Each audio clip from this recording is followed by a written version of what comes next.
उहाँले 42 किलोमिटरबाट फोकाबाट पानी ल्याउनु भयो, 12 करोड खर्च गरेर 3.5 लाख लिटर पानी ल्याउनु भयो, जबकि धरानको आवश्यकता 2 करोड लिटर पर डे हो।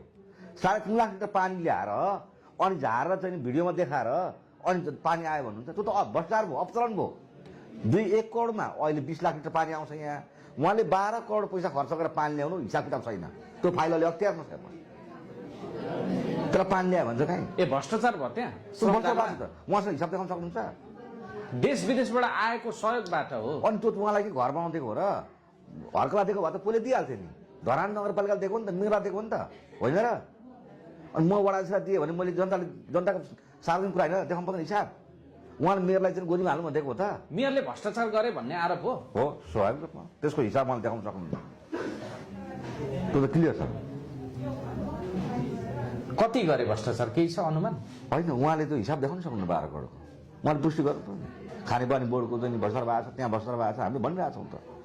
सुम्निया पार्नु भएको छ, हामी त भनिरहेको छौँ। उहाँलाई अख्तियारले चाहिँ 2 चोटि बोलाएको छ, चाहिँ पत्र काटेको छ। उहाँले फाइल लुकाउनु भएको छ, राजनैतिक फाइल आउँछ नि हाम्रो हातमा, त्यसपछि हामी कुरा गर्नु।